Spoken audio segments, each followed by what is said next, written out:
about spaceships? What about spaceships? What about spaceships? Hey, it's me. I'm Justin Ward from MakingStarWars.net, and today I'm with my buddy I'm gonna do Sebastian, it. Revenge Guy. Why am I pointing at you when I say revenge guy? Yeah, it's always backwards. I'm always doing this like interpretive dance whenever I try to do something. I just got a message from Rob that he is available. Oh, hell yeah. So I'm going to send Rob the old link right now. That's why I kind of got thrown out. I was going to make all my slides of Rob today. I didn't know he was going to be here. So yeah, no, now you could just get right into it with him. It'd be great. Oh, excellent. Yeah. By the way, I'll be JJ today. He could be George, and I'll be JJ. I'll be Kurtz with that PE beard. Anyways, yeah. Side note: have you seen Batman? No, I haven't yet. No, okay. I'm kind of like really stoked. I'm kind of like I keep telling my girlfriend we're not gonna go see it, but I might take her like surprise see it. So yeah. Yeah. I think I'm gonna go see it again today. I think today I'm gonna go. Hey, Mr. Rob, how's it going, dude? Am I looking the right direction? Tried to hide. Yeah. Well, that was a very Sebastian Brady Bunch moment. He was like, I did re-listen to the show you did last night or this morning when I was working. Sorry. And someone, Mark Hamilton, said the benefits of being a subscriber is Rob gets to insult you like daily. It's like, look, that's a perk. That's better than a cameo or whatever the fuck they charge for, right? When your friends have those nasty nicknames for you, that's when you know you're in, right? Right. Yeah, I only do it out of love. Just keep believing that. Like, yeah. So today we're going to talk a little bit. Bespin Bulletin had a little bit up about some casting news. I think I'm going to do on MakingStarWars.net. I'm just going to do like a roundup of all of these people because they're not any like. One by one, for me, I'm not like excited enough to go run out and be like, "Oh my god, the guy from Jerry from Parks and Rec has a role in Mando." To me, I'm like, "Yeah, okay," but when you put it all together, it's pretty good, and he's doing excellent work. He's doing the Lord's work, as I say, and I appreciate that. He bears a vague resemblance to Rick McCallum. Like, I was just noticing, he kind of has that blown back hair thing going, Jerry from Parks and Rec.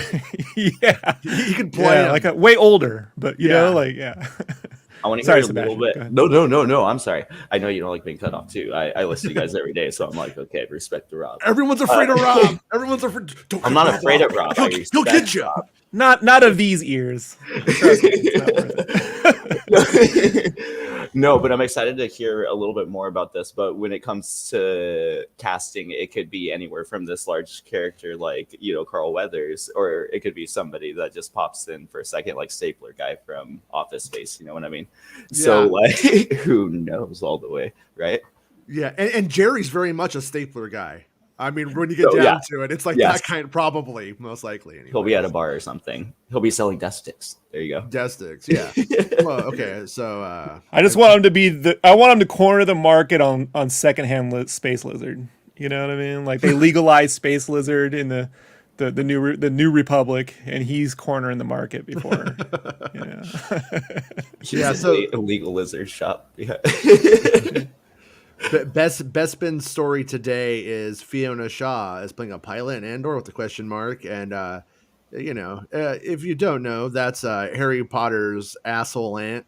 Asshole aunt, I should say. An aunt is an Ant-Man. That's different. It's Harry Potter's aunt. So, Bespin writes, it's been a fun week for Andor updates, with new cast members being revealed, and now actress Fiona Shaw has divulged some details regarding the character she plays in Rogue One, a Star Wars Story spinoff. During her appearance on BBC One's The One Show, Shaw was asked about her role in the upcoming Star Wars series Andor. Though she didn't mention much, she did reveal that her character pilots a large spaceship in the series, with Shaw saying, "I got to fly a spaceship, and that was really something. It was so high to get into the spaceship, and it was tough to get in, and it wasn't what I thought it was going to be." The host pushed for more details, asking what sort of craft the ship in question was, and with Shaw saying, "What kind of craft? I mean, a huge one. They're much bigger than cars. That's why they took a lot of getting into to climb up," before adding, "There's a lot of switching." And then she used her hands. It's exactly how I hear my wife, by the way, in case you're wondering. It's that voice. Oh, we're going the Rodney Dangerfield route today. Hey, that's how we hear my wife. Hey. Okay. Yeah, Fiona, I love her, but we're picking fights today. So, he goes on to I was just talking to my girlfriend about taking my girlfriend to see Batman secretly, and you're like, "No, today we fight with my significant other." Yeah, today it's war. Today it's war. Okay, so don't take her. War. You know, I mean, you could always take her. Tell her we're seeing Batman and take her to something else. Yeah. Tell her you're gonna see Batman, and then take her to see that. Your girlfriend's cool, right? Yeah. Cool girlfriend. She was using too. Yeah, so then take her to see that stupid Sandra Bullock movie where she's dating hot guys. Oh my God, so much trouble dating hot guys. No, whatever do I do? Oh no, she wants to see that. No, we can't do that. That'll be. Okay. So your girlfriend's cool, but she's still a girlfriend. Got it. Yeah. I can't. We'll watch that at home when I can be under the influence of whatever I want. Yeah. Sugar. Yes. Yeah. Yes. Death sticks. Yeah. I mean, I kind of feel like as these series go on, as the show goes on, you're going to probably see every single actor you've ever seen in a BBC show, BBC One, BBC Two, maybe even the BBC Three. You're gonna see them on one of these Star Wars shows, and if they were in Harry Potter or Doctor Who, they're definitely gonna fucking be in one of those Star Wars shows. I'm not gonna lie. I always imagine a scene where Harry walked in on that aunt and his uncle, and she's femdom him. You know, like I was like, she would. I think she's more aggressive than she lets on. Like, and I had to do something because those movies were boring the fuck out of me. So the first three specifically, it got a little easier for me to digest later when shit would happen. Huh? No, I'm in the theater, my friend. Like I just conjure up Paul more Rubens, interesting scenes. National treasure. I defend him to the death. Pee Wee. That was a sting operation. He got set up. It was an inside job, and you should go read how the fucking the cops in Florida set that one up. It isn't dissimilar to there was in Florida in the 90s. Well, it was a combination of the California PD and then the Florida PD, but like there was a comic artist that did mail order only called Boiled Angels, and they mail ordered a comic that they sent back in the mail, and then they were like, "You're soliciting stuff to minors," and he's like, "No, it's ridiculous." So I always think that if it comes out of Florida, just be suspect how they got caught. You know, that's why I don't go there. Everyone gets at least one pass. Like, I went to Florida for Celebration one time, like the one in 2017. Worst time I ever had. Never going back. I'm done. I just think if he had not made Big Top Pee Wee, people would have defended him more. But that film, it's a step down. I like that. That pig was pretty adorable, though, wasn't he? I'm just saying. That pig was kind of adorable. And every kid loves egg salad sandwiches. So I don't know what his issue is with that. It's weird. Yeah. No, I love Pee Wee, but it's inconsistent across the board. That goes without saying. His live show, though, fucking great. I saw it a couple years ago. He should be in Star Wars. Well, he is. Right? He's Rex. He's Captain Rex, not Captain Rex. I know, but he's not like new. Yeah, like newish stuff. Yeah. I wouldn't be mad about that at all. He could play the Jawa that Sedaris was banging. Right? Yeah, he would be a good performer to have a role like that. To have one of those kind of. And if they were real dicks, they'd be like, yeah, we did it in a movie theater. Like, the one thing that you guys are all, it's a misconception. It's actually two Jawas. It's always two Jawas to one person. Oh, it's always a team. Sort of stackage. Yes. Yeah. Yes.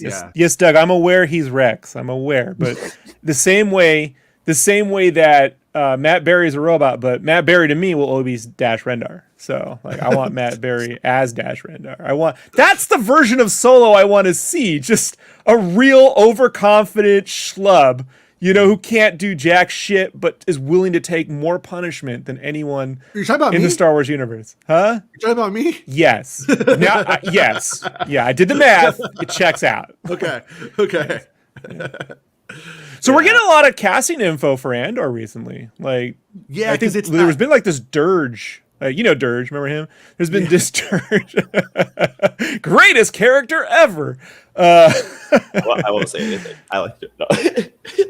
yeah. No, you were like of the right age where Dirge was like meant for you, right? In a way, or did you not watch that when it came out? Oh no, I watched that one. Yeah. Yeah, no, Okay. I got that. I was Yeah.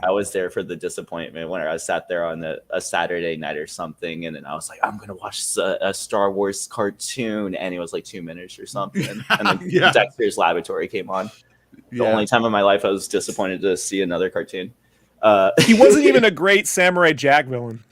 You know what I mean? Like it was like, I think This what is, I judge weird. about him is because I remember them marketing him, and then there was some sort of toy line right before that. Did a some Clone War shit, and it was all in the likeness of the movie character. So they had like Right. Anakin with the robot hand. There was Dirge. There was a couple here's and there's, and it was just to just extend the Attack of the Clones thing a little bit. But they had Dirge. And he was a pretty badass looking like toy, and he was like the new bounty hunter, especially after Django died. And then he showed up in the show, and he was like kind of whatever. But the one thing that I do dig about him is that he has that like secondary like boss that you have to fight with the tentacles and the whole whipping, and it kind of turns into a bit of like a horror movie. So I dig it. I dig it a little bit. It turns into like a whole separate kind of thing. Like Darth Vader turning into a scorpion in that Japanese Star Wars video game. Yeah, what the fuck?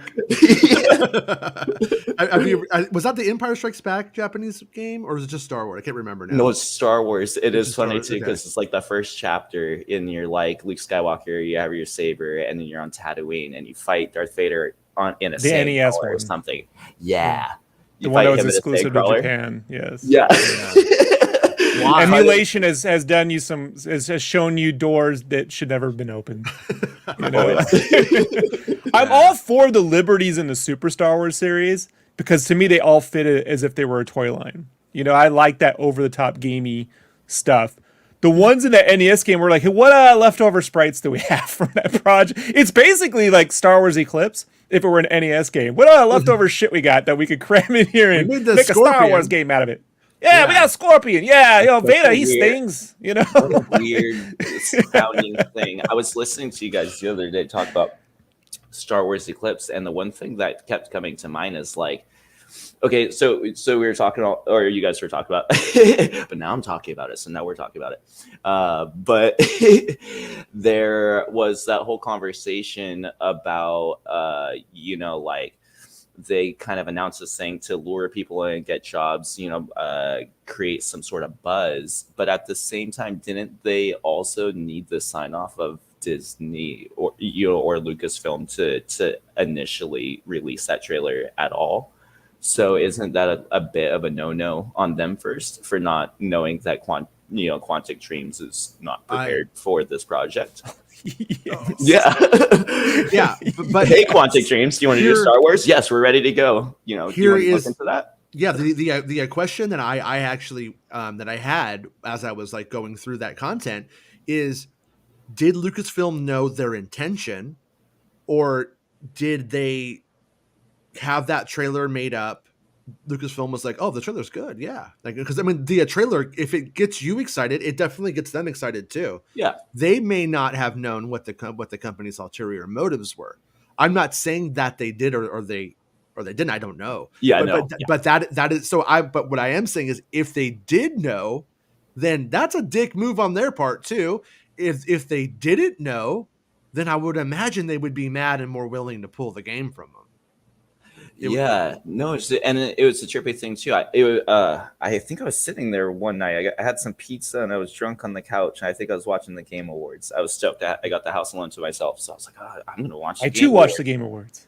Yeah, it was the first time in years, and I think one of the first trailers that popped up, it was something. I'm like sitting there watching it, and it looked weird. It looked trippy. Then I see lightsabers pop up, and I'm like, this looks different. At least it looks different from shit we've been getting. And it's a Star Wars Eclipse. Every time I see Cal Kestis, right? By the way, these Star Wars names, where they begin with the same letters, is very hate that Stan game. Lee-ish. I really right? hate It's that so game. weird. But every time I see him, he looks. I know that's not what you're talking about, but I just want to Yeah, say this yeah. now so No, I can kind of. if we want to shit on that game, is- I'm down.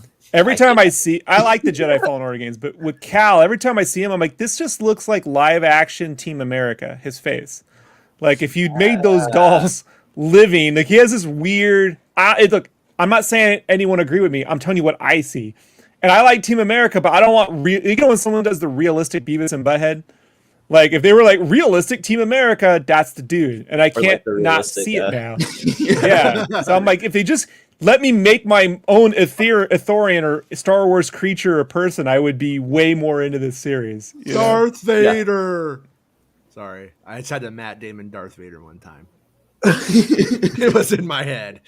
So, Oh, and Doug McCausland said, I want Super Star Wars games based on new Disney stuff pretty badly. I'd rather take a low-budget Book of Boba Fett 2D game over Star Wars Eclipse releases. I've been saying this since I came on the show, and I'm going to keep harping this.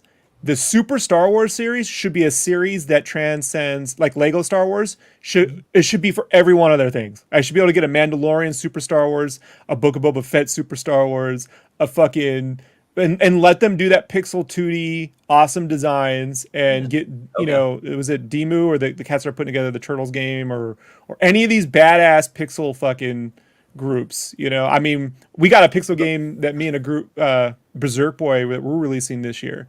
And like, I just keep looking at Zoo's the lead animator on that game, and his animations with lightsabers would look amazing in pixel. And it's just money on the table, and they can make those and they can make those within 12 months to 18 months, like clockwork. I don't think that's a big game. They can make smaller packages that you buy the DLC and get the season of the show. They could turn that around, you know, within a year easily. And You see, this is so, a thing. They can, but they won't, because they do shit like Star Wars Hunters. And when did they announce that? Like 2 years ago or something? And then it's not even out yet. And it's a fucking mobile game. And it's like, or it's on the Switch. It's a mobile game. It's a Switch and a mobile game. It's a mobile game. Let's be honest, And because the Switch is like glorified fucking. Yeah, fun. I have a and I have it, and I love it. I have a Yeah. Shield TV, and I tried to install it on there because you're able to install like mobile things on there and stuff if you want to. They won't let you. They have it like blocked so you can't do it. I'm like, this is the only way I'm ever going to play this fucking game is if I could play it on my TV with the controller. I'm not going to play it on a phone. No, I'm not doing it. I but kind of Super Star Wars as a series is it's $1 billion sitting on the table. I don't think they fucking realize. I agree with like you. you could put the great part about that thing Right is you can have your game and your mobile too. You can go, here's your fucking mobile version of this because they can take, you know, and with those pixels, depending on how you set it up, if they're hand animated, not so much, but if you set it up where like Way Forward or something where they're a little more rigged, you can reskin characters. So you can have different pixel versions of stuff. But at the very least, they could hand do all that stuff within a timely fashion. So wait. You sound so stupid to me right now. Are you telling me that a whole fan base that their whole lives are predicated upon nostalgia want nostalgic video games too? You sound dumb.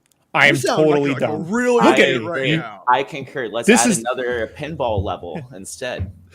Hey, Wikipedia has a dumb page. I'm not at the top, but I'm in there. You know, like no. I mean, obviously, I'm joking. You're like completely right. It's like everybody just wants nostalgia in Star Wars over and over again, and then they're like, you know what? We gotta really get these cutting edge games that we're never gonna finish out. And they could do limited run versions of those games with those $100 box versions with the full color map and all that shit. You know, that there's ways to milk this. I mean, they only see money and dollar signs. So here's the thing that we would gladly be like, yes, and we can have a Super Star Wars series that translates the games with all the over the top shit into comic book form. Like it is the thing that Rob, just cannot die. Like it can be done. Don't let them know that if they made a Super Star Wars Mandalorian, for instance, you get like Scotty Young or Otis Frampton or one of these. I don't even know who these nerds are. But what I'm trying to say is, don't let them know if they can play it on the phone. You sound like their parents. I know. I'm just kidding. I kind of know who they are. We're not. You know what's sad is we're just not in the era of like 2005 Lucasfilm, like at their prime, where you could get a strategy game and a third person, Battlefront. Because they were doing them in house, Sebastian. Yeah, and this is what I've said before. Yeah. They need. I'm not saying they need to build a studio so much, but they kind of do. They need to have a centralized. If it's not a studio, a centralized group that's able to parse this stuff out on a regular and then fund those things. That's not Electronic Arts. Right? No, I'm taking it internally. No, yeah, in the way that.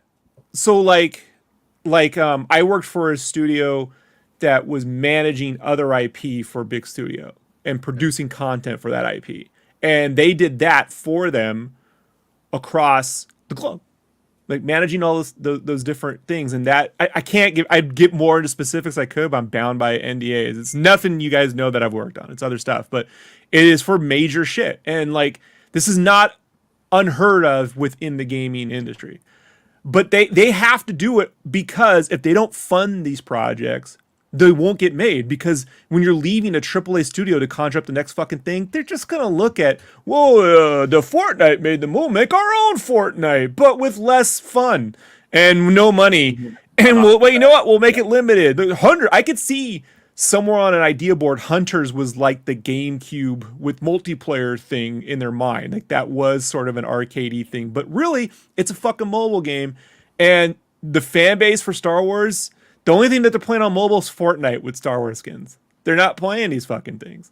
But the 2D Star Wars stuff, I do think could translate pretty easily because of nostalgia. But that's it. Like, I don't know what else to do. There's just so many. I want to fight a giant ice spider with pixel fucking bosses. You know what I mean? Like giant ice spider. And then I blow them away like Metal Slug. And little fucking spiders explode from those fucking things. Ah, shit, motherfucker. Like, you know what? My friends and we would all go on here. I would play that co-op with all you folks tonight. You know, if we could do that. Man, I'm hyped up. Don't get me started. I wanted to pitch an isometric Yoda Tales remake. It could be in the vein of like a Doom or something like that. Could be a little Doom dungeon crawler. Rescale Turtles in Time. Well, that would work with Mandalore because they said there's the Mines of Mandalore. So you could have a Mandalore that's all barren and destroyed. And then you go down into the Mines of Mandalore, and it's a procedurally generated dungeon crawler with all these crazy Star Wars beats and clone troopers and robots and Imperial shit and all that stuff, right? Like, and you have a boss and it's Cara Dune, and she takes your mask off. And it's Ben Shapiro. And it's Putin! Surprise! We're putting him in there. You know? Pals. Putin's pal. Yeah, don't give ABC morning cartoons any ideas, Jason. As the truth is all, I think Lucasfilm will cancel it. Not worth the headache for the next 5 years. I'm surprised they just haven't already. I'm surprised at this point that it's still like on the table. Makes me wonder. I mean, maybe there's something about their deal that we don't that makes that harder than we think, or something. It's an awful long. Do they formally announce cancellations of things? Like, do they put out press releases for that sort of? Do they just not mention it ever again? Is how they do it. What they will do is they'll do it, and then they'll cancel it, and then they'll go to somebody who they're in bed with in the entertainment industry and be like, nudge, nudge. Here's the exclusive, but you didn't hear this from the top of Lucasfilm PR. And then they go, oh, an inside source, but it's like Lucasfilm PR. That's how I've seen that kind of stuff happen in the past. So, yeah. So that's most likely what would go down. But also at the same time, they would have to take down all the branding stuff, right? So that's how we would know if that Star Wars. They can't mention. Can they? Sometimes it's weird, dude. Sometimes like when the Lego guys dropped out. I mean, not the Lego guys. The Game of Thrones dudes dropped out of their movie. Everything was scrubbed from StarWars.com. They just like removed it. They were like on it. The Rian Johnson announcement, which is not necessarily shelved, but is not moving forward in any year soon. That's still there. In retrospect, after all that whole kerfuffle, I'd so be down for that. And it's sad too because the internet was so loud and so destructive and toxic. the Star Wars fans kind of ruined something that could have been neat, you know. Yeah. So Yeah, that's happened 'cause, lots of times. yeah, looking back, at that whole trilogy, Last Jedi was the most interesting. It had some of the most boring moments too. Did it for But you? it Was pretty looked boring for you? well. Just it's not conceptually interesting to watch. A long, slow chase through space when that hasn't really. But it worked for them being able to set up the little stories they wanted to do across each ship or whatever. But at the same time, yeah, no, it's not visually fun to watch that. Yeah, and it got the entire. Who was mentioning when you broke the story, or you were going over the story with Bespin Bulletin and the other guy that came from, they were mentioning how like Bethesda does this, right? Well, we announced Starlink and then we just take 8 years to come out. And it's like, yeah, don't liken yourself to Bethesda, David Cage. Like you haven't made a Fallout yet. Like at best you've been making the same thing over and over, and right now you're trying to not make the thing you're known for making. And all of this, look, as I gotta tell you, like when Toys for Bob was a company that started with Skylanders, which is a mascot-driven gameplay. It's mascot-driven gameplay. So for them to go from that to Spyro or Crash Bandicoot support on the trilogy game, and then Spyro, and then Crash, that's a logical progression, right? But if they were like, hey, we just did marketing material, we did this one game, and then now we're going and working on fucking, we're gonna do Jedi Fallen Order 2. You know what I mean? And our engine doesn't work. And if we get an engine that works, and if we can find people to work for us, maybe, right? Maybe we could have the game out in 7 years. Like that's like a lot of ifs. Okay, I kept writing down the ifs yesterday. Like, sorry, go ahead. No, Devil's Advocate, really, really quick. Like, what was Quantic Dream's last game that came out? Detroit Become Human, I think it was. It was kind of like a Terminator, I don't know, like iRobot kind of thing going on. Yeah, I played that. I didn't finish it, but like I played a good, I don't know, maybe like half of that, 2/3, and then I set it down, and it's one of those games you can't like repick back up, so I have to like restart it. But to give them credit, no, it was a pretty cool game. It's just funny too, because after years and years and years and years of development or whatever, I mean, and now we have a lot of these. They talked about the engine and shit, and it's just like just use Unreal Engine or whatever. They have all the stuff you guys need, and they don't have the pipeline for it though. That's the problem. You can't. So like when I'll give you a real world example you can understand. Yeah. That's easy for everyone to get, right? So whoa, that was really because you're dumb. Like God, that's not what I meant. I just sound that way when I talk. So that's my friend down there, and you can't talk to him like that. No, I'm kidding. We know what you meant. We're just say so Revenge Guy can understand. No, go. No. You can see why I just draw things, because when I talk, let me just tell you, my time in the army was largely trying to undo the things I said. I'm sorry. Sorry. Right. Anyhow, Double Fine Studios, they've been making mascot games since they formed, right? With Psychonauts, and then Brutal Legend before that. But when they were going to do Psychonauts 2, they had been reusing that Brutal Legend engine for like the longest time to get the most mileage out of it. But when it came to Psychonauts 2, they couldn't do that. That engine had hit its. There's no light. All the features you need in a modern game cannot do. To modify it would be pointless. So there was a third-party studio, and they cover this in the making of the game. You can go watch all this on their YouTube channel. There's a third-party studio that specializes in Unreal development for your project. So they paid them to build the tools and help build a vertical slice, a little demo area that they knew that was going to be in the game. In this case, it was their hub world, the academy that they go to, this building, right? This little area, basically. And within there, they could work out the move sets. They could figure out how the camera is going to work. And this company that specializes in being able to do that did that, and then hands them the tools to make all the content. So it's easier to hire modelers and animators because those things don't change. Mostly it's just point and click on the interface. Building all the things you need within an engine requires another level of coding and engineering and time and money that it's crazy. So you want to go to a specialized outfit. This studio would have to do it. However, I am yet to see an open world game made with Unreal Engine. Like It's so funny. Why are they doing something that's not them either, though? Unreal Engine is No, not really why an is open world Quantic tool. Dream? Yeah. Why is Quantic? That's not what they made. They made this kind of like on rails, kind of like, and it was in the article too, where they're like, "Oh, our engine isn't really made for this. We make these kind of like one room, kind of like 2 room, like crime Because piece of us. fucking Because things of- with the 3 little NPCs." Because of us, we're gonna go. I got the Star Wars game. I can't even swing my fucking lightsaber. Yes, 1 out of yes, 10. but it's an asterisk, Jason. It's us because they want to sell their studio. Yeah.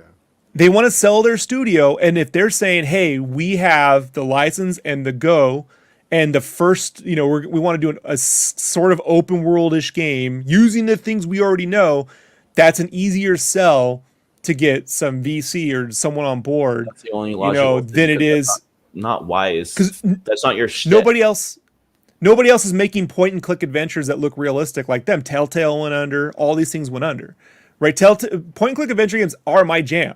That's why Maniac Mansion, fucking Monkey Island, Full Throttle. Day of the Tentacle, tentacle porn, and so on. Sure, Nancy all of it. Drew. Leisure Suit Larry, yes. So even the bad ones, and Neighborhood.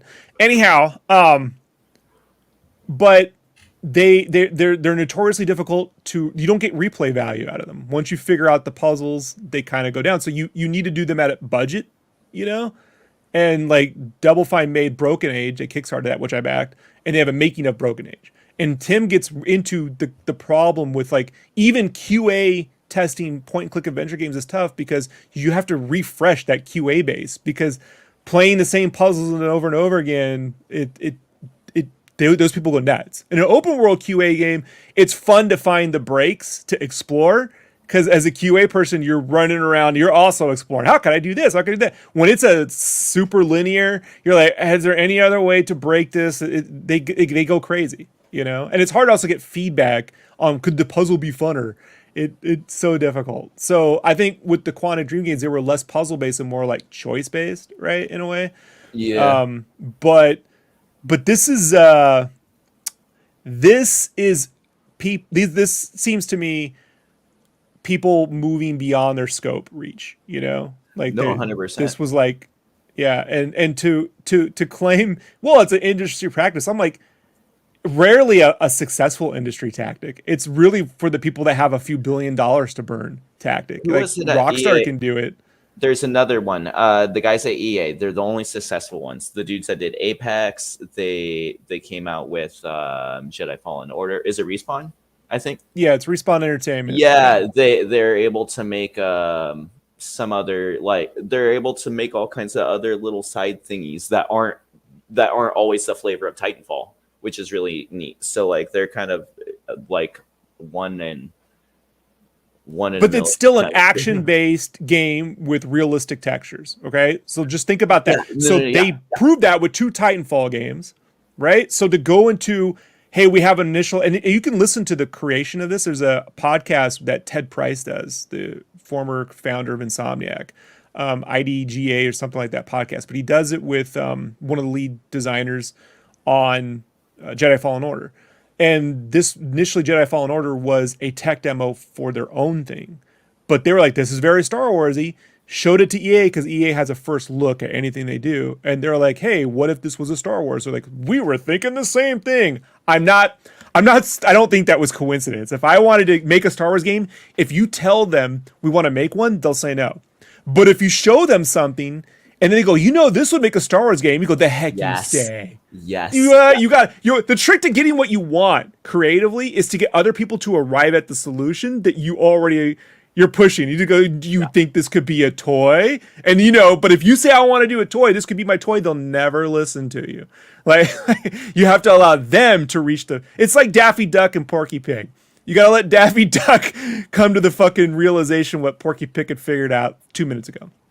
So that is something they were already doing. They had that pipeline, they had the talent, everything is there. All they need is a big win. And I've been saying this before with licensed Star Wars games, because of the royalties involved and the licensing and everything, you need a studio that has the talent, hasn't had a big break, is willing to go down less in terms of their return on the financials, but will catapult them into like, that's how you get Apex Legends and whatever else they want. It gives them a big win. And Respawn is just one of those, it's just like unicorn, right? It's the lucky little, like, there's not a lot of these, which is why I said with the 2D thing, you can go with smaller indie studios that are proven, that have that pipeline that can do that, you know, and all they have to do, it's a give or take. Lucasfilm has to come down on their, what you can't do thing. Well, this wouldn't work because of the continuity and what fans expect. With Super Star Wars, it's like, well, that's a cartoonier version. You can go for it. You don't have, yeah, and that, but I'm trying to tell you, like, indie studios aren't used to working with licensor approvals. I just helped finish a game called Berserk Boy, which is an indie studio. When I explained to them, when you go to a publisher with this, you got to be careful about this and that. They don't know what it's like to have to get something approved. You know, so like if they went and did the next Contra game with Konami, they aren't. But if they did, Konami has a giant set of things. It's all the things you can't do before you can get to the things you want to do, because it's pre-established, you know? And so that is a difficult... Down, left, right, BA select start. Can you do that? Someone said that's great advice for oral. And now I can't unsee it. So just letting you know. But Mark Hamilton says they announced some stuff way too prematurely, then say zero stuff about that's literally weeks away from being released. Yeah, it's really weird. I have to imagine like there's just a kind of like a weird culture where you just can't get things like pushed through, or they can't be very pragmatic or dynamic about like, hey, you know what? So this is coming out in 2 weeks and nobody's saying a fucking thing about it. Like we should, you know, maybe do something. I just don't think that they can do that for whatever reason. But they are also a bunch of people who think that their fucking farts smell like flowers. So that probably has something to do with it too. Doug says he said the game was canceled before Disney purchased was even announced. And was 1313 ever officially canceled? What happened with 1313, from my recollection, is it kept getting pushed into different revisions until it finally just stopped. It just kept getting, it was like about this new character. And the Indiana Jones game too, which wasn't EA, that was internal LucasArts. Yeah, this is LucasArts. You know, the Staff of Kings, right? The 1313. That's that, yeah. The one that dealt with Chinatown and all that stuff. That Wired, was it Wired that had that big expose on it? Because it was like Wired did that big expose on it. No, Wired. I'm sorry, 1 second. Next Generation, I think, or Edge. Edge. Thank you. Edge magazine did it, and then they canceled it like 6 months later. It's crazy. There was a Wii version of it that came out, but that was most likely done by a different studio then, right? Like some sort of, because I remember at that point when you'd get like a multiple Star Wars games on all the different systems, sometimes a whole nother you'd get an entirely different version on another. Yeah, sometimes. Yeah, that was a weird time when how things went back then. We were talking about the Revenge of the Sith games.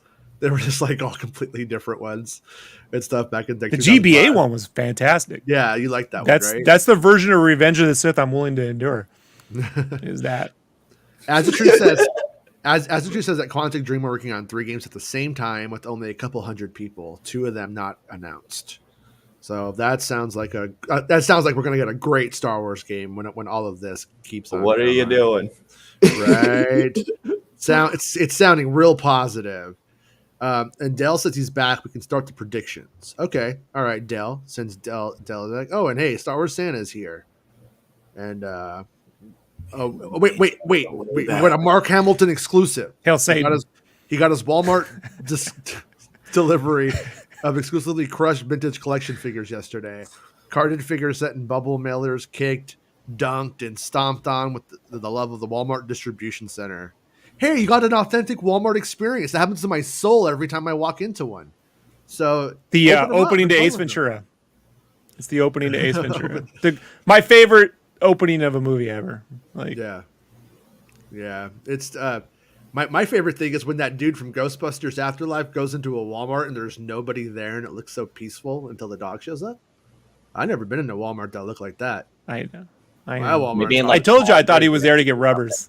Yeah. Middle of the night. Springs, out in the middle of nowhere. Maybe it's the cleanest, nicest one I've ever seen, but for the most part, there was more people in the abandoned Walmart in Loki when they were hiding out from the end of the world. Yeah. Doug says Rob Bogue said he was officially cast as Boba Fett's badass mentor, and they got a call a week before he was going to go in and officially start saying that Disney purchased Lucasfilm and it was over. Yeah. I gotta tell you, I wasn't looking forward to that game when I saw the gameplay. Boba Fett with no jetpack was funny. I'm like, then just make it make a new character. It was like, I see they immediately got rid of the jetpack because They created an insane jetpack gameplay. They had a whole thing for how the jetpack was going to work. Just what we saw in that one video, you hadn't obtained it yet. You were obtaining the jetpack in it.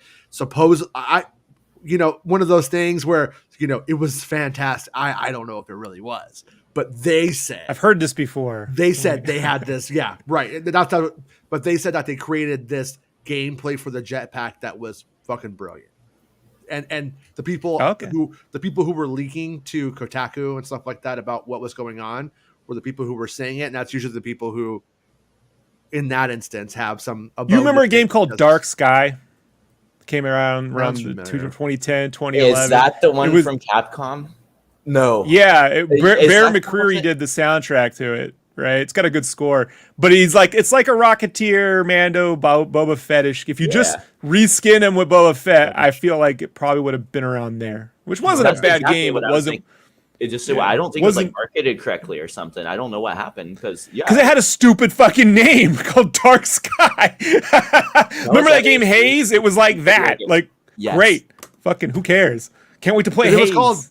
If it was called Jetpacks, fuck yeah, I would totally have bought it for sure without even. Yes, look, that would be Matt and Trey, right? Jetpacks, fuck yeah.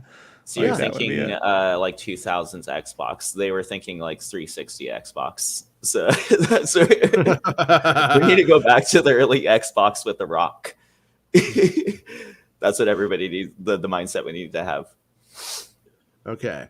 So my buddy's Star Wars mixed Santa Claus from Dark Star Void. Wars Thank you. It's even worse, Doug. Yeah. Doug, it's even worse. Dark Sky is a better name than Dark Void because at least Sky implies that you'd be flying in the sky. Dark Void is like, I don't want to make the joke, but you do the math. Like, do the math. Okay. Up, down, left, right, down, right. So I don't know anything about what's going on with Bad Batch. I don't know if that show's still coming out in 2022. I don't know if it's coming out next month, if it's coming out tomorrow. Star Wars Santa said it was happening, Jason. He said he said it was happening. He was very fucking adamant. I was watching. He was very like, I know what everybody's doing. I see. You're like, I'm the guy I kind of know, and he's like, no, it's Bad Batch. No, it's Bad Batch. No. So, anyways, I don't know what's going on there. I am under the impression we're getting a Kenobi trailer next week. There's been indications. We've seen empirical evidence of it, and then we found out that the 9th was Disney Investor Day, and so I'm still hoping that we get the Kenobi trailer that day, and also maybe a Bad Batch announcement, maybe a release date will come on Disney Investor Day, something like that. But I also think, what if they're just gonna sit on this thing for a little while? What if they don't know what they're doing with it right now? Star Wars Insider said it was coming out in spring. Then another Star Wars Insider comes out. We have no announcement of a date. We're in the spring, and it just says coming soon. So I would think and I would just want to make a quick release prediction because you can kind of see how things rock and roll. They alternate between like a Marvel and a Star Wars thing if there's multiple throughout the year, or like with their with the Marvel stuff though, they overlap stuff to make sure there's like a constant stream of something happening. Right. So like if you look at the pattern right now, we're gonna get Moon Knight in what is that? March 31st. So that's going to take us all the way to May, and then Doctor Strange is going to come out. That's going to be their little bump of, whatever till then. And that's going to stretch us all the way to, I think then most likely we're going to get if we get anything, it'll be Bad Batch in like April at earliest, to push us to like the Thor in July, and then I know they have the Miss Marvel that they want to stick sometime around there. So it seems like there's always going to be some sort of something, and Right. I don't ever see them having it run at the same time as Obi-Wan. Like that would not be smart. No, it wouldn't be smart. I also think the spotlight away from an amazing concept. I don't think the animated stuff, like, honestly, should count for them in terms of in any way, though. I don't think you should have 2 Star Wars things running at the same time, because then you end up with a bunch of because you have people who are like me who only have Disney Plus for the Star Wars content. So if they did drop Kenobi and Bad Batch at the same time, I'm gonna watch it, and then once those are done, I'm probably gonna unsubscribe until the next Star Wars thing comes out. That's what I would do, because I don't really need most of that stuff. And but I think that they could definitely put Bad Batch on during one of the Marvel shows, because I just don't think it's the same level of like subscription puller. I think it's interesting to like us hardcore fans, and it's interesting to like children. But I don't think it's really going to bring them any subscribers. The only reason I was talking about that particular pattern is that way the internet talk.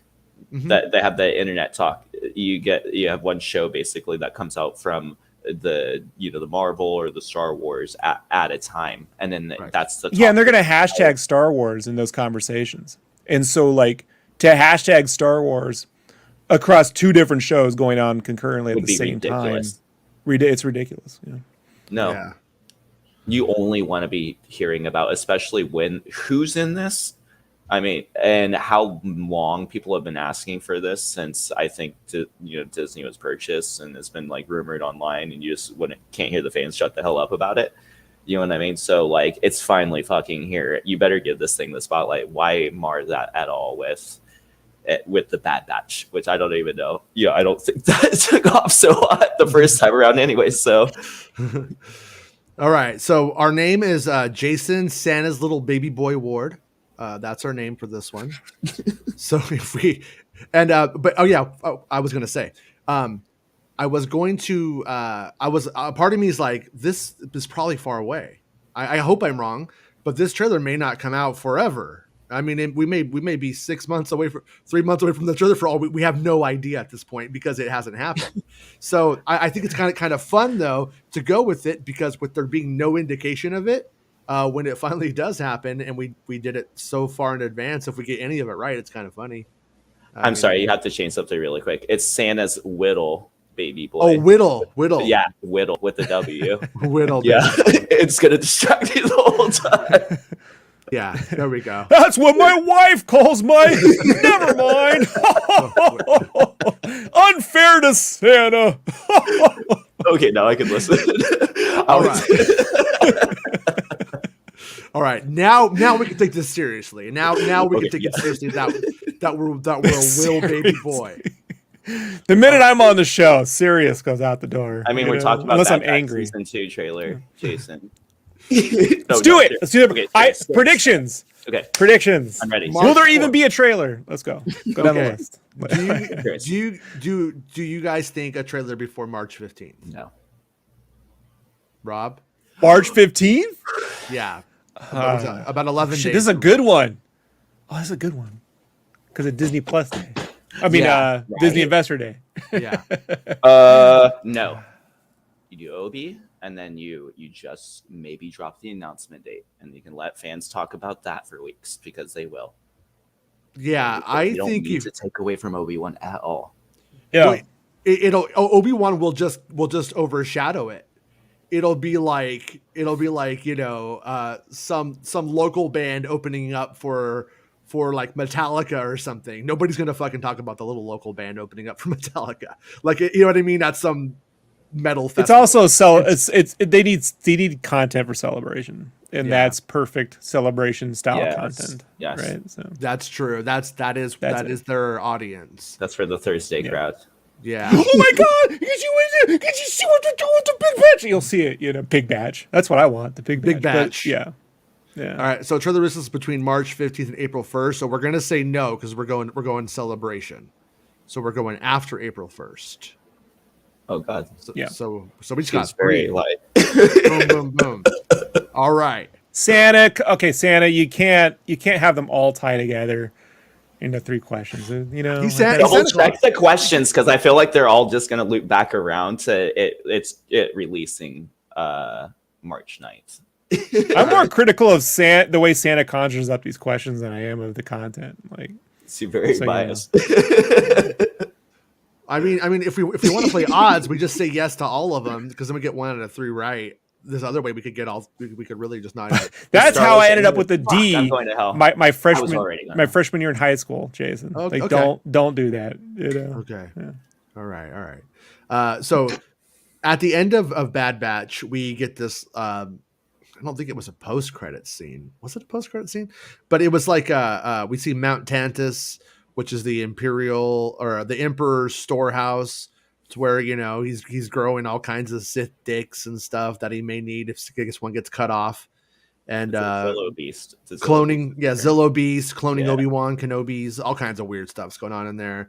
It's probably where they were going to take Baby Yoda or where Baby Yoda was. But so do you think we'll see this? This is a trailer prediction, not a serious prediction. Okay. So if we end the show with it, would they show that in the next trailer? Would they give us more, or would they make us wait until the series to get more Mount Tantus?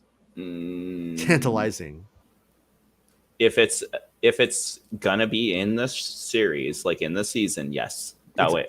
I'm just thinking about like Star Wars Explained. Is that who it is? Mm-hmm. Or not Star Wars Explained? Well, yeah, he's nice. Star Wars Theory.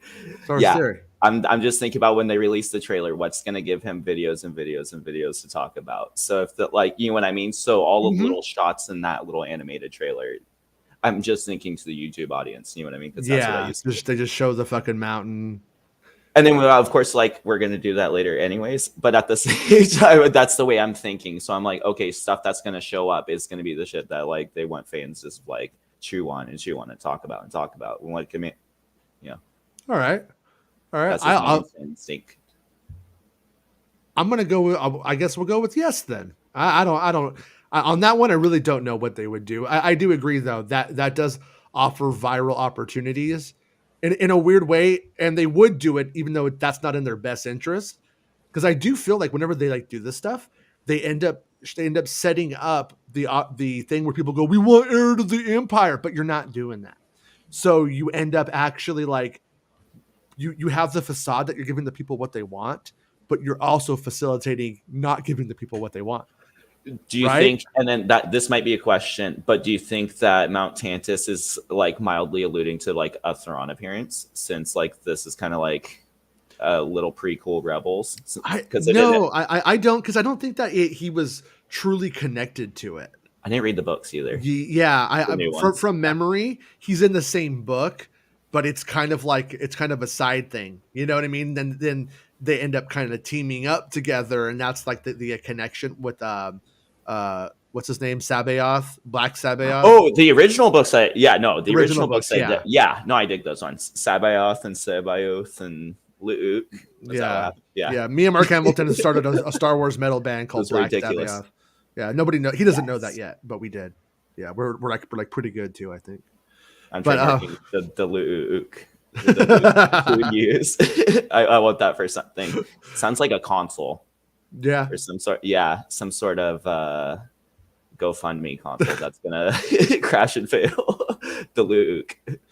All right. So if we think we're seeing the mountain, do we see Nala Se, who is the cloner who they put there and who has the connection? She's kind of like Omega's mom in a way.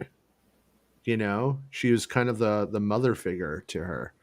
So that is sort of a part of her family, for better or worse. But would they show that in the trailer? Would they show that long necked turkey running around being a weirdo in a mountain? Silence. Yeah, they're gonna show her. Okay. That's the whole reason we're keeping her alive. There's no point. They would have just killed her. Like, if they don't, well, that's just stupid. Yeah. You know, it's the whole reason for keeping her alive and shoving her in there. Well, the question is, is she like a rescue mission? This, like, my mom. These are all our moms, really. You're the only one left. Is that a thing? or is there like, are we gonna get the origin to like how Palpatine lived kind of shit out of that? You know what I mean? Like, are they gonna try to find a way to back engineer? No pun, well, pun intended, sure. Like how that worked out. Started there at the House of Weaponry, and then was chucked to the farthest reaches of space, so the rebellion can never find it, or the Jedi, or whatever. You know that shit. Yeah. Yeah. There's not okay. a lot of room left for clones. She made the Snokes. Like she tries to make clones, and then they come out wrong, and they're Snokes, and they come in, they deflate, and they turn into Snokes. Oh shit! You know, like that's a question. You mean Did you look at Snoops? Oh, like Snoops. an inbred version almost of like one of them versus and like a baby Yoda or something. They're derivatives of Snorks. They're Snorks without the tops. They're just bald Snorks. They're when Sebastian said that, I just imagined. Remember the Gremlin from Gremlins 2? That's a little slow with like the crazy eyes. I imagined Baby Yoda and him like together, and it was pretty funny in my head. You speak of Gremlins 2. The new batch. Yes. Yeah. All right. Like Gremlins 3 coming out. Yeah, right. I'd watch it. Do it. Don't be scared. They have to be seeing that Baby Yoda money going, man. We can be getting that goes way back. Actually, that there's a whole story behind that. The guys at Thundergrat's Writers Blockbusters talked about. They're friends with the guy that pitched that. It's really a lot of good talent. It's just animated because of the way the money works at Warner Brothers and stuff. But yeah, a lot of good talent behind that. Don't write that one off, I would say. Yeah. No. You just have to look back into the 80s and 90s and look what's left, and that's what movies we're getting left. Next. Probably, right? Yeah. So, what do we got back here? A Knight Rider. I think it's about time for a Knight Rider left because Hasselhoff is like that much older than when they talked about this 10 years ago. Right, yeah. So now it's about time to do. The only person who should ever direct Hasselhoff is James Gunn. He made him work in a music video, and it shouldn't have. That's it. All right, will we see Tarkin? No. You say no? Mm-mm. No, that requires money. Well, Tarkin's already in the series as one of the main villains. But was it? Oh, okay. Yes. I didn't see the first 8 episodes of Bad Batch. In my defense, I caught from episode. Well, I joined the show at episode 8, and we went to the 16. I wasn't going to go back and rewatch that first 8 based on my experience with those 8. So right. That's how I feel about it. Yeah. I don't think we'll see too much of Tarkin this time around because I remember that, and he has such I hated him so much, but there's an officer, and basically he was in place of Tarkin. Mm-hmm. So you didn't have Tarkin getting foiled every week like a Saturday morning cartoon. Remember, like how Darth Vader got in season 2, they had to be so careful with him in Rebels. You're talking like a proxy idiot to make him not incompetent. Exactly. Yeah. Right. So like, I think didn't we have Tarkin go bye in the series for quite a bit? Did he show up at the end at all? Yeah, I think I want to say he was in a few episodes. Like just he was like in a few. Right. He checked in, like he checked back in, and then they kind of moved in towards moving towards conscripted stormtroopers and towards the back end of the series, and then that's where he was. I'll probably watch it again pretty soon because it is kind of fading on for me now. Even though I didn't like him, I think if he's gonna I can't remember if he died or not though. But like they'll because they made Black Series figures of the dude. I think that officer, right? I think we'll see a reappearance of whatever that officer's name is. It was something with an R. I say no to Tarkin. You say no to Tarkin in the trailer? Yes. Yes. Okay. No. Yes on no. Okay. Yes on no. All right. Wrecker is gonna wreck. The big BA Baracus of the series, who's like the big dumb strong guy. Wrecker Rex. He's gonna break something because it's probably like one of the only action moments that they're gonna have like of the cast for sure. Like that's the for sure thing. Is that he's gonna look at Boba Fett changes my for sure ideas. That's a Robert Rodriguez not knowing what to do with Star Wars thing more than anything. I think I know, but I you're only as good as the last thing you did. Problem, right? Mm-hmm. That's as creators we're all subject to it. So Will they like when they had the minecarts? I thought there would be a minecart sequence. Like, why put minecarts and not do a minecart race? Like, it's I weird. think I was doing but a reaction money. to that. I Why? did like a live watch of that, and when I was watching it, I saw minecarts. I was like, "Yes, we're getting some Temple of Doom shit." Like that's Yeah. I've been waiting for that to happen in the universe of Star Wars, and we didn't get that. I was so bummed, and it turned out to be one of the most boring ones, actually. Yeah, that's I wouldn't be surprised if they, when they wrote that or they outlined whiteboarded that story, it was probably the fucking minecart chase was in there, like, oh, this is going to be exciting, and then they move on, and then the writer comes in, writes it out, and then they're like, well, they probably just kept cutting and cutting and cutting, and never animated it because they didn't want to spend the cash on it. That's kind of my problem with animated Star Wars today versus like Clone Wars. Clone Wars gave us everything. Clone Wars would do expensive ass fucking action sequences and stuff like that. And it's a today, Disney problem. Yeah, they won't Like, do it. this is Are they where I got to voting on really that? just no. But Disney. Look, watching Disney and their decisions they do with animation it's just frustrating. Like actual in-house Disney, not like say Pixar or something, like and I just feel like this animation stuff really kicked. I mean, I was there when we went from the licensing side, from the Clone Wars that to Rebels, right? And like you could just, even I could tell that they're working style around budget at this point, right? They got less of a budget, so they're using style to give them some leeway here to get around it. The problem is you're fucking Star Wars. And George Lucas set the bar 40 years ago, for like, when we do it the best, or we don't do it at all. And when you get like, well, this is budget Star Wars, people don't want to hear it. Even if it's budget, it needs to be the highest quality budget. Like it needs to exceed expectations every time, or don't do it. That's it. And I get that there's a reality, but the reality would be, all right, do less episodes. Mm-hmm. You know what I mean? The kids, I get like the 22 episode format for TV, but we're not on that no more. Mm-hmm. They'll just watch the same episodes over and over again. Well, that's my issue. Great. That's my issue, is that they're only doing like 16 of these. They're not doing the 22, and they're cutting the corners. Right. They're cutting off that kind of they're doing both. It's ridiculous. Yeah. It ain't cool. All right, techie, or will Tech say something techie? No. He is a tech guy, and George Lucas is like, I think they should have the tech guy out there in the front. I'm a tech guy, and I like the tech guys. Yeah, that's true. I would do that. But we have to Rian Johnson them now. It's because Wrecker does the wrecking, so then Tech right when he it's Rian. It's Rian Johnson. Don't be a dick. Rian Johnson. Echo has a new enhancement tool. Does Echo have a big dick? Is what Santa wants to know this month. I'm gonna go with yes. I was thinking of gross. Or Star Wars Santa reminds me of one of those friends that like appears all innocent, but they try and get you to say all the dirty stuff or he's T-balling. That way they can. Yeah. He's vicariously T-balling the dirty puns. That's why are we always Star Wars Meg and him are like best friends, because Meg is like, oh, I'll hit that T-ball. I'll hit that T-ball out of the park every time.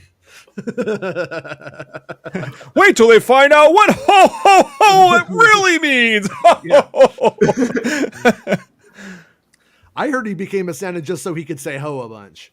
All right, Hunter has a new look. Do you think they will? Do you think that they would change any of the? Hunter has the Rambo. Is he the Rambo guy? Yeah, I don't He's see a Rambo them guy. Yeah, I don't see them changing the Rambo guy. No, I don't see that. No. Yeah, I'm gonna say no. If anything, it's gonna be Crosshair. It's not gonna be another one. Does he have a bandana? Yeah, red bandana in the show. Rambo. It'll be different color. Okay. Because if he didn't have a bandana, that would be the one thing I see them doing. Like if the mom dies and her shirt's left on the ground, he'd take it, rip a piece, and first blood it. Yeah. Yeah, I don't see them touching that guy at all, honestly. We'll do like a Star Wars Rebel where Hera like still has the Mando helmet, but it keeps changing colors and styles so they can keep making toys. Yeah. So like the next time you see it, it'll have like, I don't know, a peanut butter stain on it or something. You'll make a new one.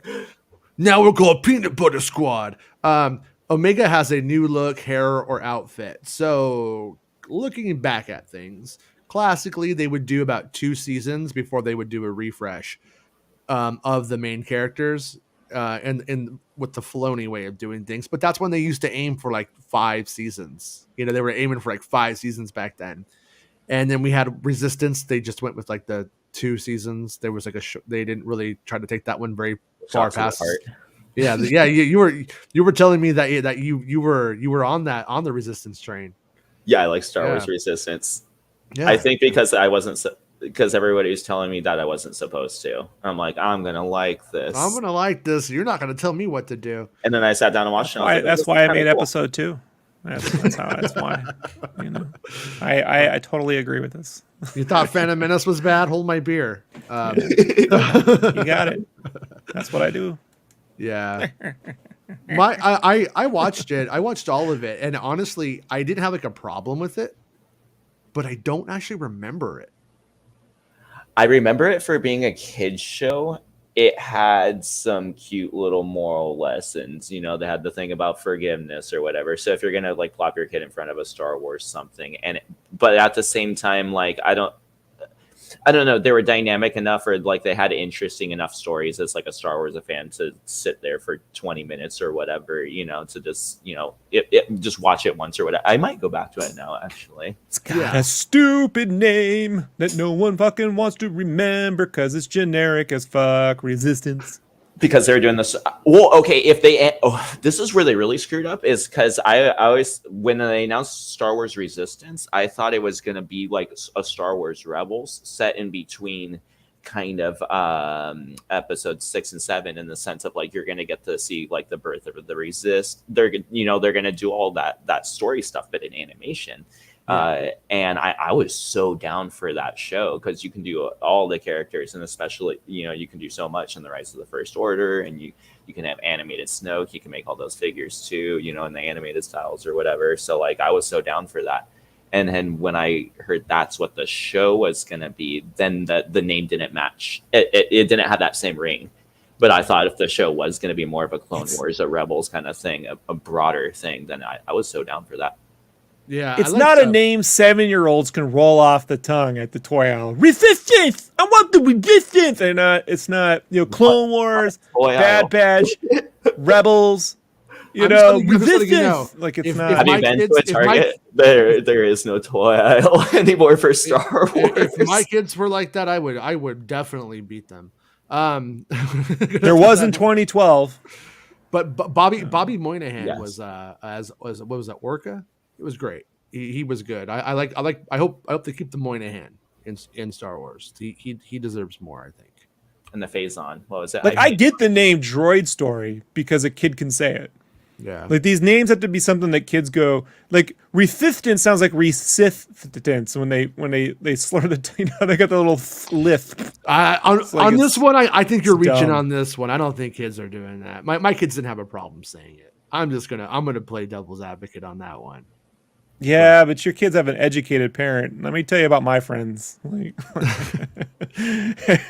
well, if you're gonna, they're dumb. Yeah. All right. I'll take that as a compliment and just say okay. It's not exciting. You imagine when you were a kid, you're like, man, the Resistance was the age of the Jedi I want to know about. It's not exciting. I'm just telling you, this is not. Yeah. You know, you got to put that long ass word on a shirt. Resistance. It's stupid. Like, it's lazy. It's lazy more than that's what I think I was saying earlier, Rob, was when I thought about the show. Okay, like, yeah, Clone Wars was like a kid's show, but it was more like a teen show. It was on later night at Cartoon Network. So like they could get a little bit, you know, more violent and, you know, Star Wars and stuff. It always felt like more of a teen thing. And then when it got over to Disney, then they yanked it back on the age a bit. But I still thought we were getting more of a little bit of an upper grade kind of. I thought that's what the show we were getting. Yeah, once they delivered the younger kids show, then all your points totally make sense. That's why I'm like Disney XD. No, well, no. That's the problem with Star Wars Rebels. Is Star Wars Rebels is telling adult Star Wars stories in a Y7 show. It's like they created this really great Star Wars lore, and then they put it in a Y7 show. I think that one worked. I just don't know why they yanked it back to even younger. Mhm. Like they wanted to make it for like little kids. I don't know. It Yeah. was weird. And like I said, I still sat there and watched every single Same. both Yeah. seasons. But at the same time, like I don't know, you had to really be sitting there to have want to have a good time. Yeah, well, it's yeah. I mean that's like my take is like the storytelling is stellar, the execution is questionable at times. But okay, so would they? Is season? I guess we need to address this part of it based off of new looks and that kind of stuff. Is season 2 of this show of Bad Batch? Is it a gimme? Like we've already made the character models, we don't have to spend more money, or are they going to go start spending more money on season 2? I feel like usually the season 2 is they try and make it better, but they don't really change anything because they want to put more into the stories or into the action elements and not redesign the characters. Maybe at some point, because I can't remember what was happening at the very end, but like I think they were pretty much screwed. They're pretty much effed in the A. So yeah. I think that they are going to most likely be roughing it even harder than they were in that first season, right? So like maybe the only way I can see Omega getting some sort of hair change is if she's been recognized so many times. They want to, give her a new look that way if she's seen in public or something. Because wearing the Star Wars equivalent of a baseball cap with like the hood isn't gonna fly the entire time, is it? Well, it is going to be kind of a bad disguise if she is wearing her cloner based outfit after all that's gone on. but would they do it? Oh, I think they would. I think that she's going to keep. I don't think they're going to change it personally. I think never underestimate a studious producer. You know what I mean?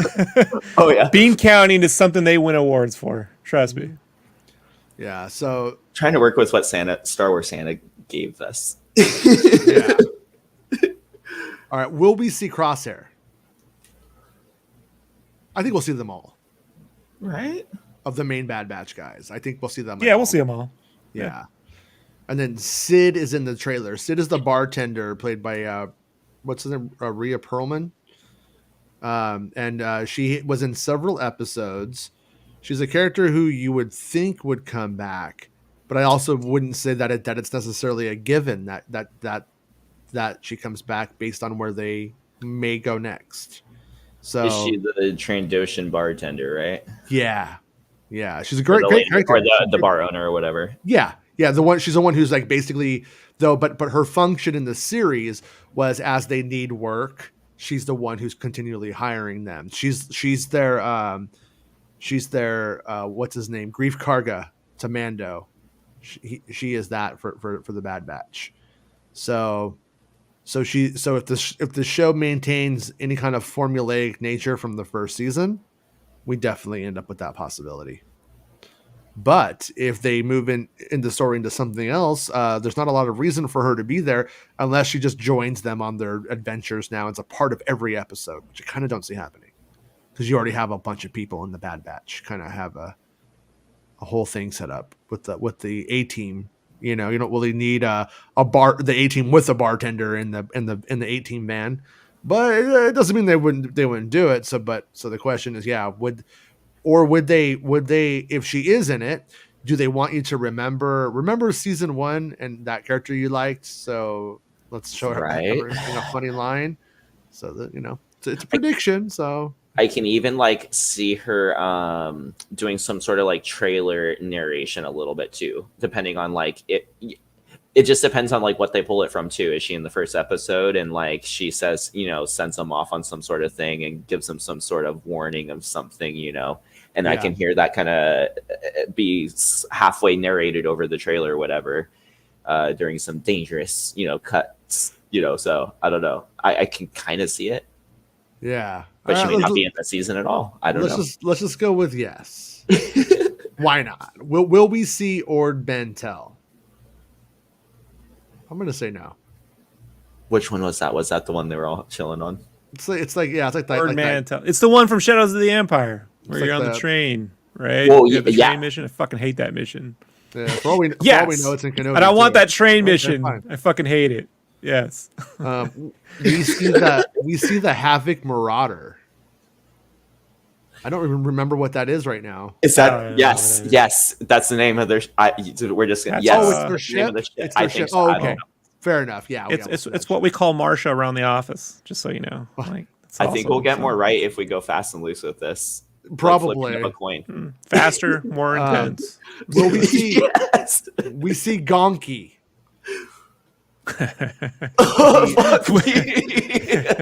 Fucking Star Wars Santa. Well, okay, I'll tell you why I say this because how I found out about Star Wars Santa was I had a meme reaction show and I had a whole bunch of kids send me in memes, and the very first meme was Star Wars Santa like jizzing himself over Cad Bane appearing in Bad Batch. And it was just a cut clip of that, and that was my meme, and I laughed and reacted to that. So now when I see Gonki and all these little favorite things, I just see Star Wars Santa just going like, appearing in the trailer, going, "Oh, Gonki! Oh my God, Kevin!" That's all that rings in my head now. All right, well, we're gonna go with yes because I want Star Wars Santa to do that. I'm trying to manifest that. Yeah. All right, we see Cad Bane. I'm feeling like a no on Cad Bane since he was in the first season and he failed to capture her, and like why would they hire the same guy to try to get her again? Plus, If you didn't get her the first time, like they'd hire somebody. Well, you don't know this, but they actually physically killed him on set. Robert Rodriguez went too far with the method acting, so the delay is because we're trying to rebuild a new Cad Bane, but right, they killed him.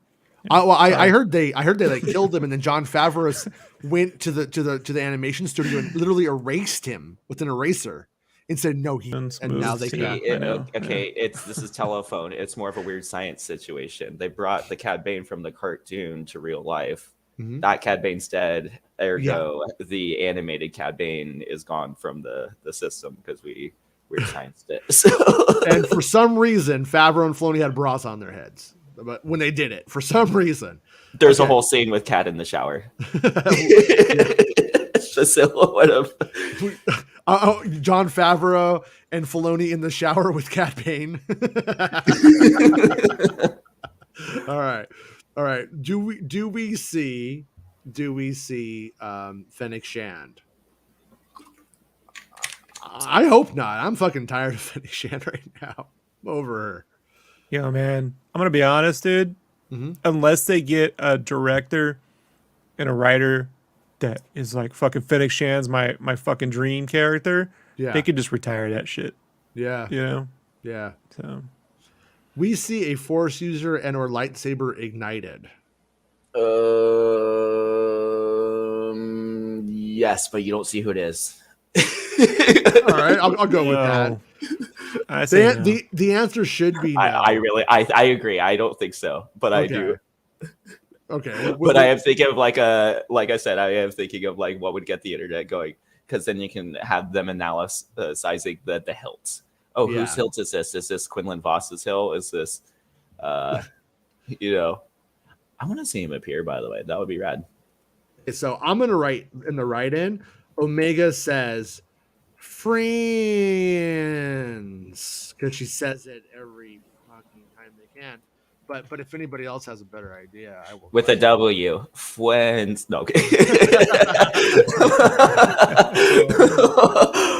Now you're speaking like a marketing person. No, that's how you do it.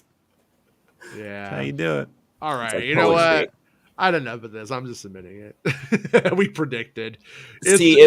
I'm a little bummed, and I'm not trying to like steer anything in any particular direction, but I'm a little bummed because it was so Star Wars Santa biased that he did it. I think a little bit broader scope, or maybe, and this is where you're gonna get Revenge Guy bias, but at the same time, like I'm saying, like, where's the Captain Rex? Where's the I really have been dying to see Commander Cody appear in this, and I think it would kind of work with the clone story. So I'm like, will okay, you see the entire cast of characters and maybe the credits? Will you? You think? Well, see, yeah, I just maybe some tour. See, I shouldn't have hit submit. We should have written. We see a classic new clone. That's what we should have wrote. Because you may be like they may have I'm Commander Cody, and you're like, oh no, because if they were to meet Cody, he would probably be in between Crosshair and them. He's technically evil in terms of what he's done, but he's also not going around going like, how they had Crosshair doing. No, but my dream was always that because and they really kind of shied away from him too in the Clone Wars once you got in the later seasons, and it became more of a Rex thing. But I do remember that him and Anakin, or not him and Anakin, Rex and Cody were big buddies. You know what I mean? Or at least they chill a lot of the time together. Yeah. And I kind of like the poetry of the you have Captain Rex, Anakin's clone or whatever remaining the good guy, while you have Commander Cody, who was Obi-Wan's clone, kind of being the bad guy. So you get like a little reverse of that. I've always said that, man. I'm right there with you on that. Early, and especially early on, it was like they had Rex as the good one and Cody as the evil one, and they swapped them, so they were both almost making the other version of each other. And when Obi-Wan and Anakin worked together, you still had that dynamic. Maybe it's both what they needed to, strategically, or whatever kind of helps them in battle. You know what I mean? So, Anakin would need somebody a little bit more that would want to stick to the rules, where Obi-Wan, since he's such a stiffy, would maybe need somebody with a little bit more of an attitude or something. Yeah, it's almost like the attitude that, or the concept of like the top-down management affects the thinking and the morale of everyone below them. Kind of idea, and for better or worse. And in that instance, in Cody's instance, it's for the worst. The story of Star Wars is just about the children, the byproduct basically of these children that are coming from just horrible parents. You know what I mean? Just the Star Wars universe is full of horrible parents. Yeah. And then you could just switch that analogy around with whatever, right? So Anakin and Obi-Wan are just horrible parents. Yeah, that's why. I mean so their kids turn out opposite. That's why we believe it. Yeah, that's why we believe Star Wars is real.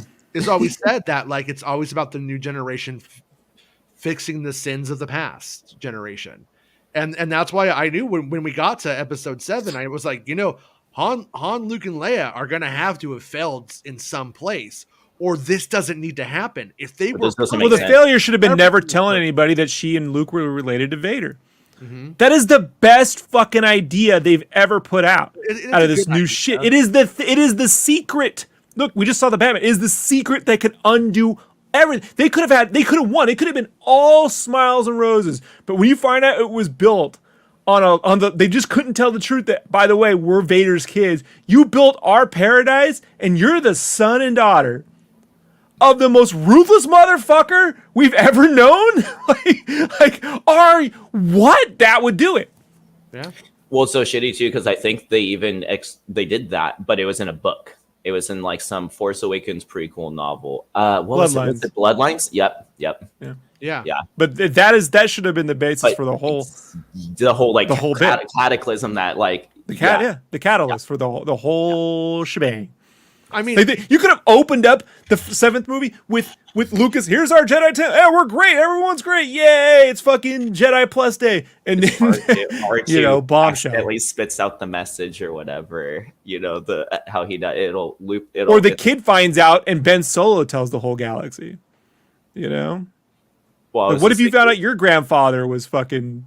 I was just thinking, George Lucas, we can make it rhyme with A New Hope. So when that message accidentally like spits out of him with the Princess Leia thing, we can have him ousting her at like some sort of fancy ceremony or something in front of everyone. Yeah. Yeah. Well, yeah. I mean, I don't know if it's necessarily like if you want to hold up a character motivation versus a different one, like finding out you're Hitler's grandson versus your family member you think your family member trying to kill you. I think both actually work, but my whole thing, my rebuttal to it is, why didn't they just do both? Like Sure. why I'm fine with both. Yeah, no, that's what I'm saying. It's like why didn't they have it where he does find this out? And I guess the larger story, if you consume all media, is doing that. But at the end of the day, why was if that he had on found screen? out? Yeah. If they were just having, let's say they were having some adventure in the movie, there's some basic Star Wars adventure. Ben finds out, but he's like, he doesn't tell Luke or anybody. He's like, I'm cucked in my little Nazi gear. You know what I mean? Like I'm worshiping Vader in a way, like, and then Luke has that vision because of that, and when he doesn't fucking get murdered, when Ben escapes that, then he goes and tells everyone, so you get both in one, and that's a whole movie, that's a whole fucking. Okay, and you're also talking know? about Batman too, so you can have an entire story too where you have this peaceful republic or whatever, and you have this looming threat of the past or whatever, almost like terrorists or whatever. And they've done that in the Clone Wars before with the Death Watch and everything. So if you want to kind of, which I think would maybe work more now than 2015, but like, yeah. If you wanted to evoke, almost like kind of how it was in Legends, where the Empire was like this, or the remnant of the Empire was just this hodgepodge of, some Imperial remnant, some criminals, and some of that shit, and almost have them, band together, have it, almost be more of like this, and they don't want to go politics with it, but yeah, like you were saying, like a conspiracy thing, revealed the news that Leia. It was, Leia and Luke are the children of Vader, while also bombing capital shit and just making the universe fucking horrible until Luke and Leia kind of deal with their sins. And then that was always like a big thing with old Rise of Skywalker is you have like Rey, who's supposed to be going through this thing, but she's supposed to be going through this thing that she's Palpatine's granddaughter.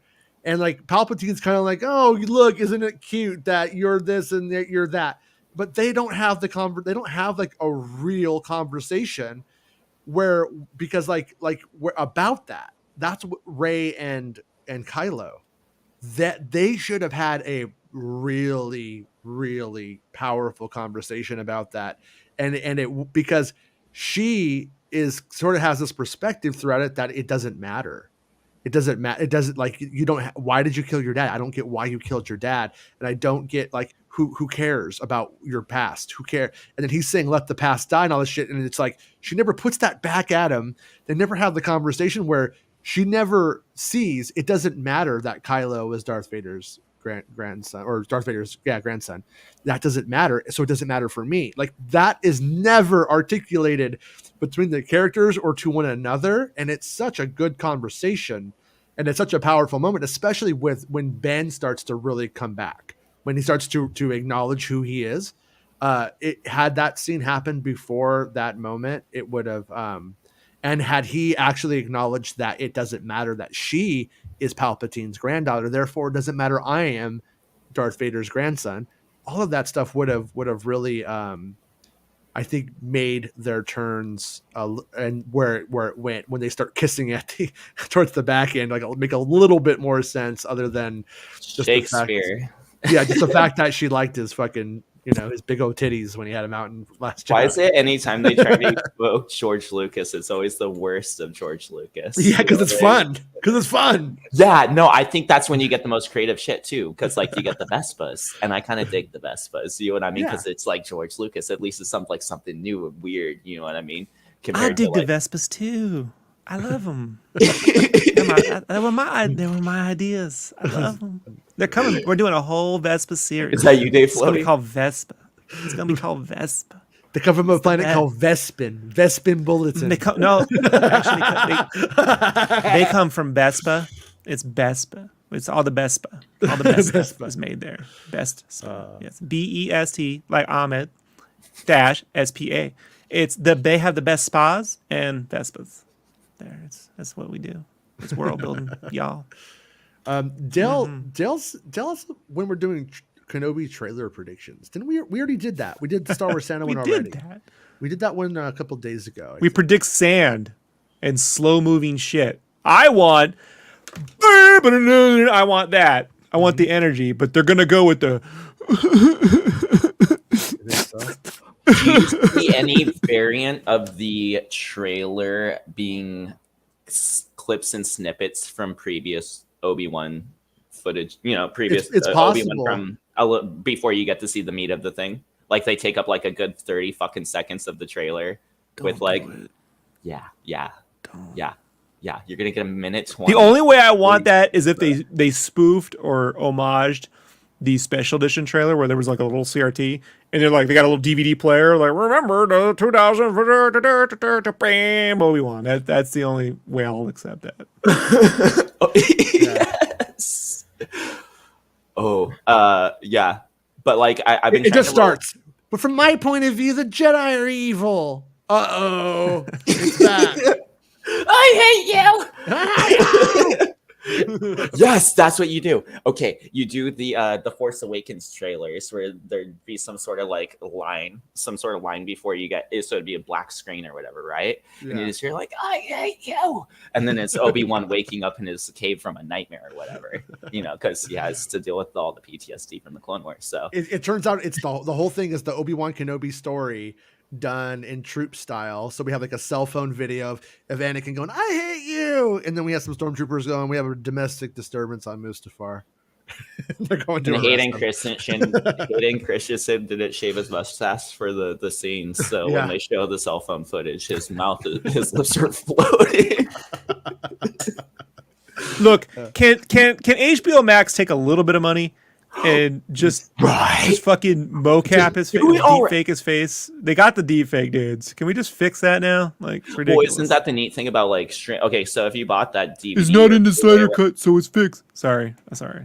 No. I'm just saying, like, if you bought the Blu-ray or the DVD, you're fucked, right? But if it's on streaming, why don't they do a little Lucasfilm thing? And they already messed up the aspect ratio of one of the movies. Now you can't watch it normal. I just want them to fix. Obi-Wan's fake beard in Attack of the Clones drives me nuts, man. The one in the very first shot where he's wearing a CGI beard, I just can't take it. Like it looks so weird. It looks like looks like a Chia Pet filter in Photoshop was applied to the face. Yeah, like, it's odd. Doesn't look anything like hair. Back to Chris Evans too. They could have did a thing where Chris Evans had like the shawarma table. I think he has some sort of beard, so they covered up part of it with prosthetics, and then the other part he just covered with his hands. Oh, really? Yeah. Yeah.